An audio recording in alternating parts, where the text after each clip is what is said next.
back on a campus. It's been a long time.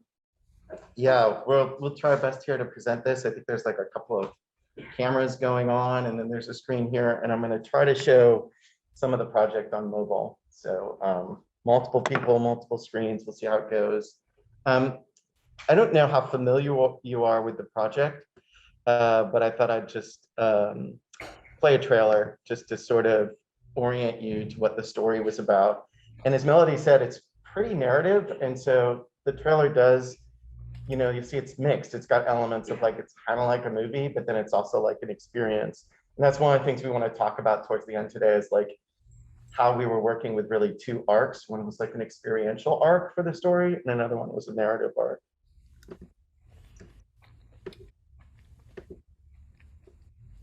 And this is a website. It's seehidden.city. And on the website, it gives you all the information of when you can go. You download an app. It's on Android or on iPhone. It works for iPhone, really all kinds of iPhones. If it's older, you do the light version. And if you have a newer iPhone 7 or later, you do it on, get the regular app, which I'll show you in a second.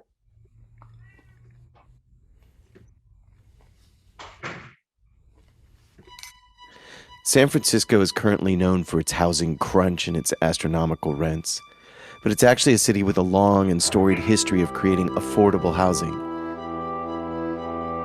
In the 1960s, San Francisco was a testbed for the concept of total housing, massively clearing out and rebuilding neighborhoods all at once. In the mostly black Fillmore district, 30,000 people were displaced and 2,400 Victorian homes were flattened. It was controversial, sad, and embattled. It means Negro removal. That is what it means.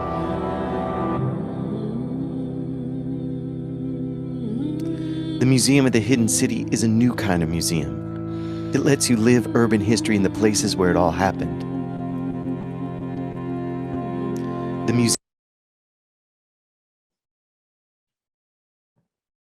Internet. Let's see what happens.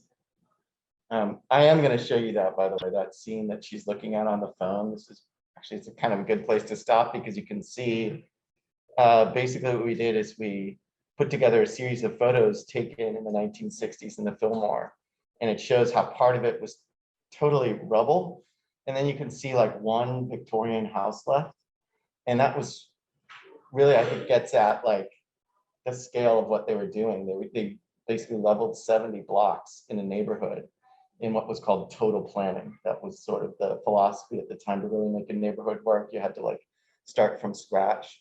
Let's see, there's a way to just go forward a little bit or something. It lets you live urban history in the places where it all happened. The museum's exhibits are all around you, brought to life through immersive audio, augmented reality, and the fabric of the city. Young poets tell the stories of two people on the front lines of urban renewal. A preacher's daughter trying to understand the larger plan. I mean, here I can touch the pieces of the church. I can see our history and reminisce, but this feels more apocalyptic, more Book of Revelations than Salvation. These murals hang here, still beautiful, still strong, now lifeless, lonely, and longing. And an architect trying to build to the rhythm of a neighborhood. There was no stiff formality to these buildings before. Just inviting entrances, open windows and doors, every entrance syncopated to the beat of a song all of our hearts knew. And the music coursed and flowed through every body and every building. Now head to the ramp on your right that leads to the pedestrian bridge. But as that pagoda was going up, Daddy was negotiating the destruction of another religious building. His father's church, my grandfather's church. My father stands in unity, says no, says this is ours, uses his voice to dispel the injustice, and again we cheer. Dynasties, utopias, and a new sense of housing justice come to life.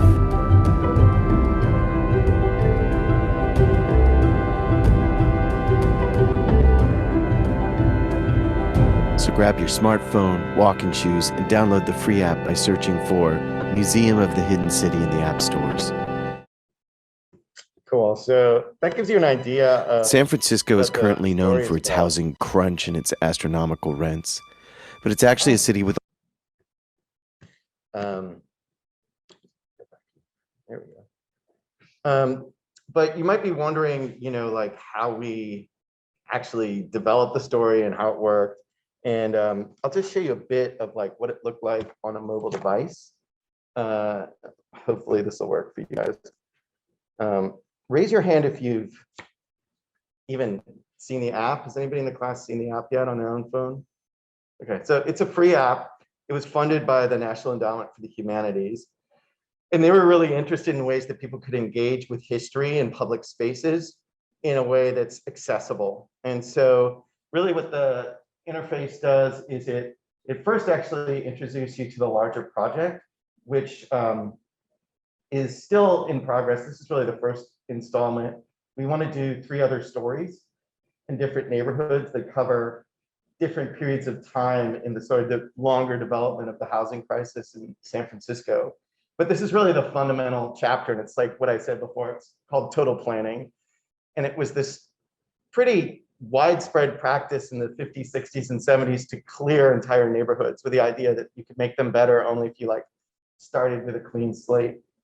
And the way it works is you basically have audio telling you where to go, what to do. There's an image on screen that also orients you a bit, sometimes shows you pictures from the past, but it's really primarily an audio experience. But it's very tightly orchestrated. Like Melody was saying, it's not like go to stop 1, get a little bit of information, then that's the story stops, you walk to stop 2. It's all continuous for a mile walk, and it's about an hour and 10 minutes of content. And basically the walking route goes from this church that's pretty much an icon of the era. It was one of like the biggest developments to happen that year. And it's called Cathedral of St. Mary of the Assumption, right in kind of a few blocks from City Hall, right in the middle of San Francisco. And then you go really stop to stop and you sort of get the story. And there's 2 main narrators. One is Tianna, who does the voicing for a woman who lived through this. Her father was in charge of the redevelopment process in the neighborhood. He was an African-American preacher, and his father was a preacher in the neighborhood. That actually plays into the story. And she's a 13-year-old girl witnessing her father kind of leading this massive transformation of the neighborhood. And the second character is a composite character of architects we spoke to who worked on the project in the era. And basically, each stop has a different title, but again, it's a continuous experience. And at certain points in the story, it's got little white towers. It has you look at specific parts of the landscape. You got it? Now line up the image on your phone with the steeple. You line up That's your it. phone, You're seeing the steeple as it was in the 1960s. and then you press this AR That sound button. means that you can actually look deeper into the past using your phone's camera. You see the And so what you do is you're guided to scan around you in 360 degrees. And this is what you see. And some of these buildings, you see this one being built, that's been built up, that's like right next to you. This one is in construction, but it's finished by the time, but you see a lot of rubble and a lot of like, if you can see at the top there, you see the bleed through to the classroom. So that's blending in the current environment with what it looked like before. And audiences really enjoyed this, getting that kind of comparison between then and now in one image, and you have like control to really look around and examine it, is one of the major, I guess, points of augmented reality. It's not virtual reality. It's not closing you off completely to what's around you. It's sort of letting part of reality come in. And so that's basically the way it works. augmented reality button in the center of your screen being built in the new neighborhood. And then the story continues through the walk. Now, it's a hybrid experience. It is like, partly audio, partly augmented reality, but then also you have a sort of narration happening that's voiced by Samuel, another spoken word poet, and Tianna, but mixed in is spoken word poetry that really reacts to these specific places that you're in the stories.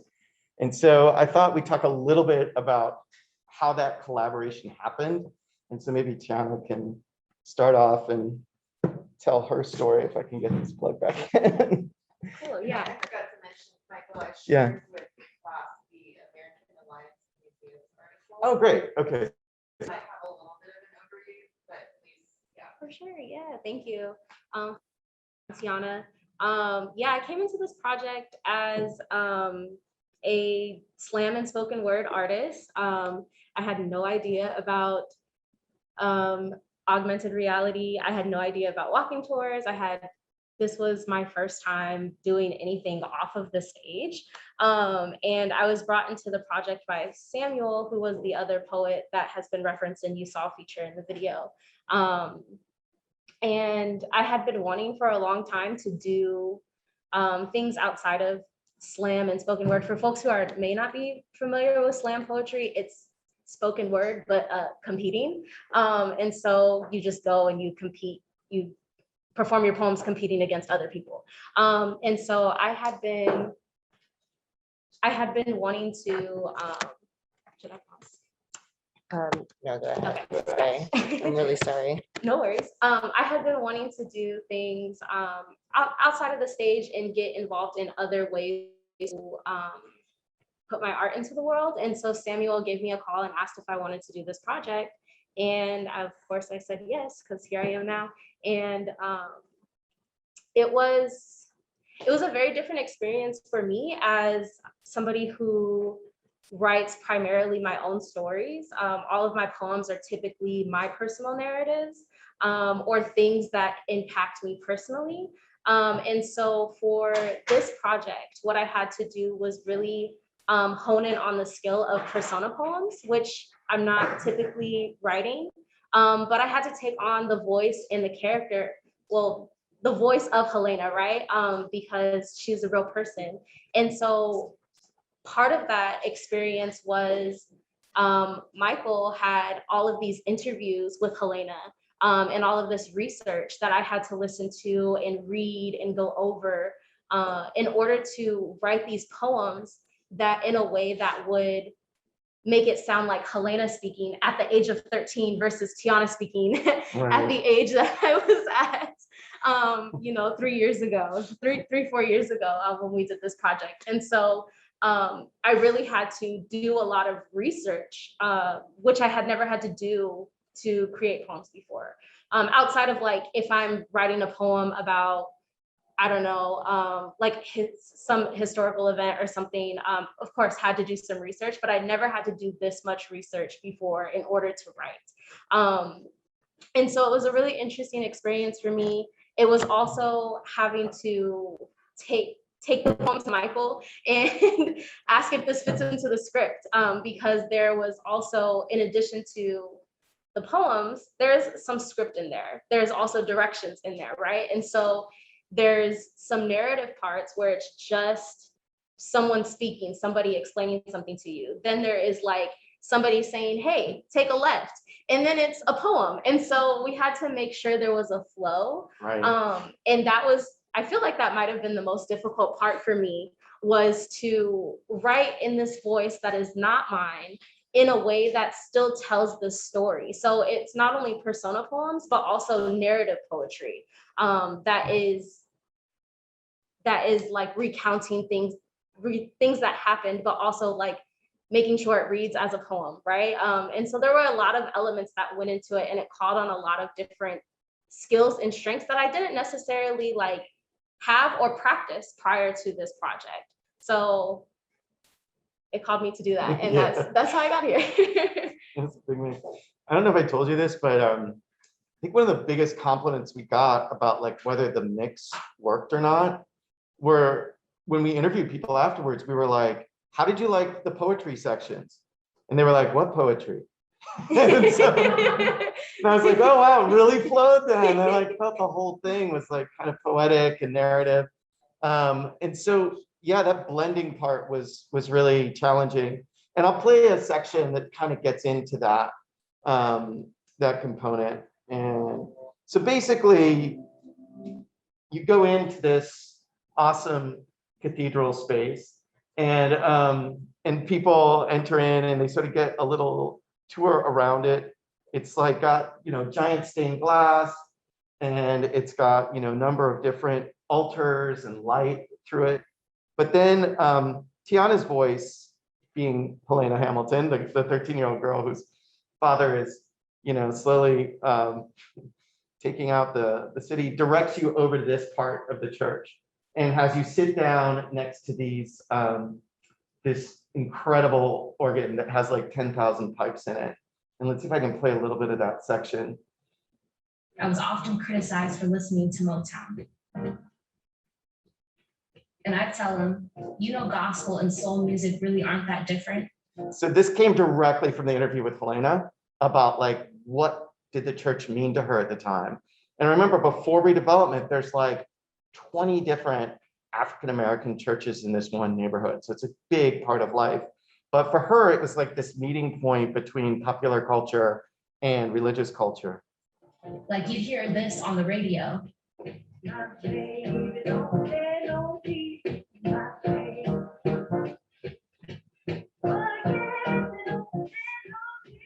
And in church, it becomes this.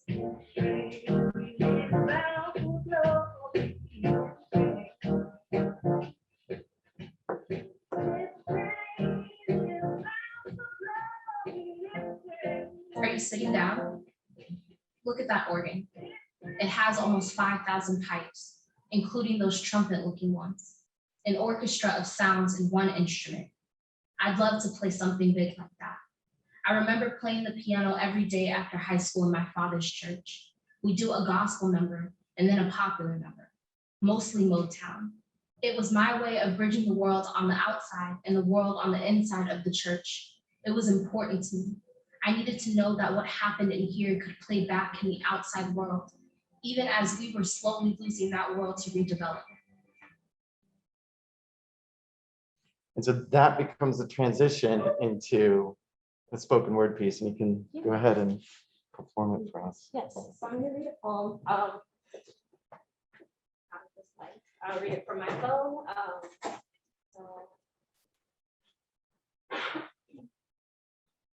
The only home I know is the inside of this church. These pews and worn out Bibles, my father's grand sermons with the sun bouncing off the stained glass windows. My cousin's laughter echoes through these walls, and I belong here. This house, next to God and all his children. The click-clack of my Sunday's best church shoes echo in these hallways. A grandmother's lap is wrapped around the hands of the children playing in the back. I sometimes use my Sunday's best to cover up who I really am and hide behind the piano. Allow the music to be my only voice. They can't tell me these keys are wrong the way they do about popular music. Tell me it's sinful, but the sounds all recycled, all in conversation with each other, sing back to one another. They don't realize this music be a sermon, a baptism, a testimony. This music can also save, invoke another kind of joy within us, lift our spirits along just as the pastor does, but they don't let us. And this is how the church becomes a mirror to the developers who won't listen and want to take the Fillmore from us. We are silenced by those who have a stronger authority. Both fail to understand the neighborhood, and the church will crumble into history without us.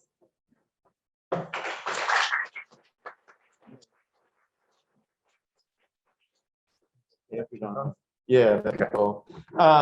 So you can kind of hear there, like there's two modes operating throughout the story of like these really emotional ways to get at the experience that the people were going through in the neighborhood. And that was, for me, like one of the problems with starting this project is that I found in archives and on site this like really powerful story of a neighborhood being swept away.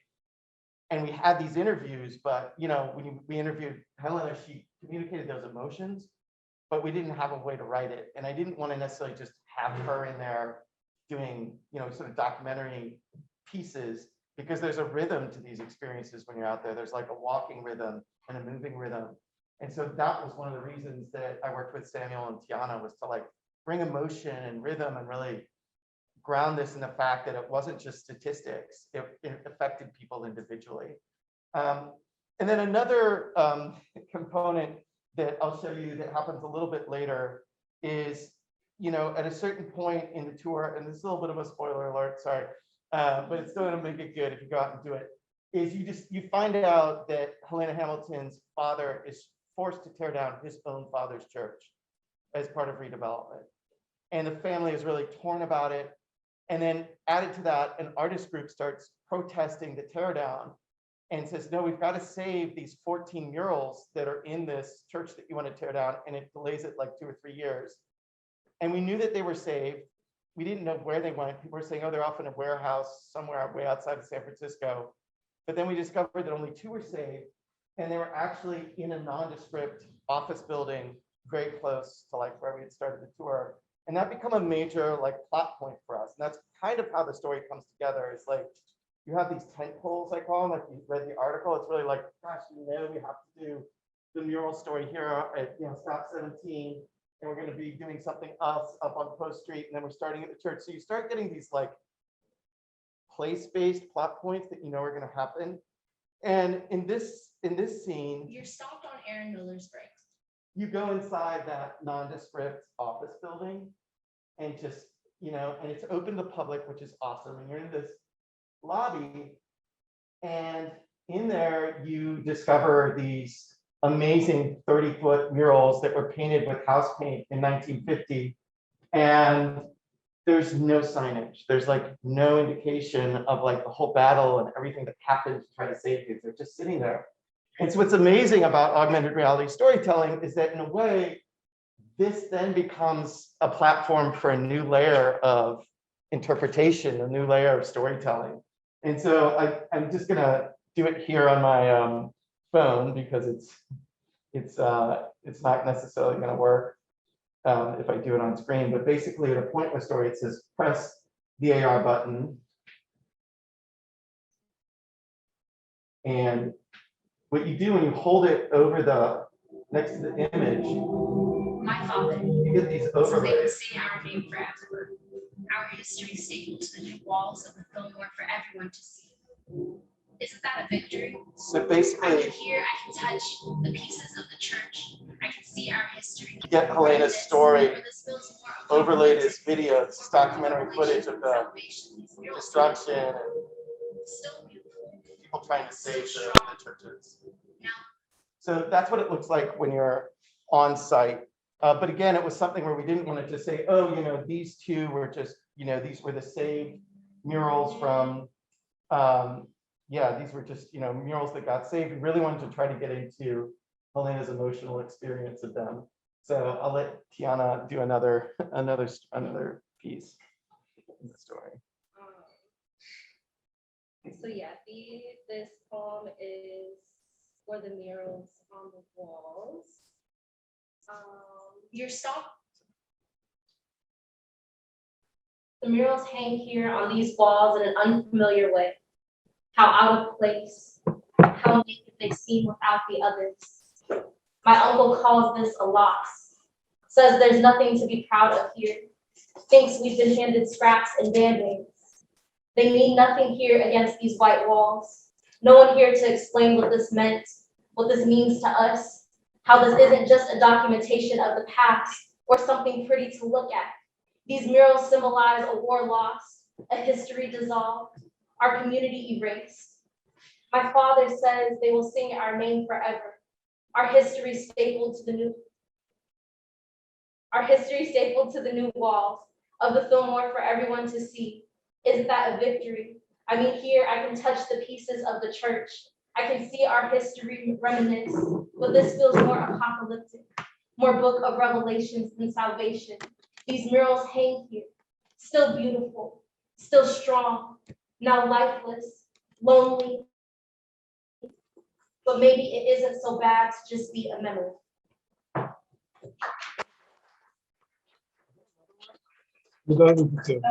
Okay, yeah. Sorry. Basically, that gets interrupted in the middle. It's like, now turn to the other mural because one's on one side of the room.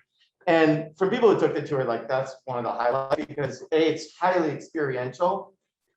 because you're discovering these kind of lost artifacts, but it's also highly narrative because it's a turning point for your character, where she's really beginning to question her own father's story of like, hey, I'm making the neighborhood better. That was kind of like her point of like, I'm not sure how much better this is actually going to be.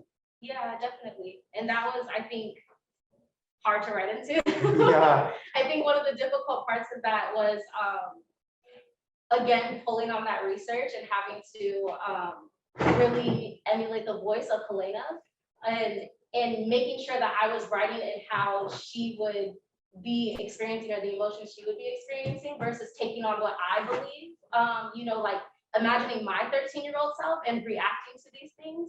And so writing those pieces about the murals was really hard because I just wanted to come into it like with rage and just be like, I am so angry. And she was, and part of that is in there, but also the turning point of the story and her kind of like seeing another side of her dad and seeing these different perspectives and having to, remind myself that I am writing in the voice of Helena. And so taking all of that into account to pour it into the poems was a learning moment for me. Because again, I write a lot from my personal narrative. So it was like having to step outside of myself, having to step outside of Tianna and be like, okay, but this is how Helena would respond. And in the process, Michael was taking everything that Samuel and I had written to Helena to make sure that we were capturing things adequately. And when we didn't, she would be like, no, you need to rewrite that. Yeah. And so, having to get this feedback too was really helpful in like making sure we were representing her in the way that she was asking her story to be told. Yeah. Yeah, it was a tricky role for me because her and Samuel would come up with these like stunning poems and then they perform them. Like we're in a conference room, they perform them. I'd be like, that's amazing, but can we set up a little bit more what's happening at this moment historically with the bulldozers and Plan B? And they'd be like, but you all were pretty cool with it. You were like, okay, I can edit that in. And it's like, you don't want to interrupt that emotional flow of this, of what they were doing with what I was doing. But overall, like I said, most people didn't feel like it was disjointed between the like narrative sections and the sections that were more emotional.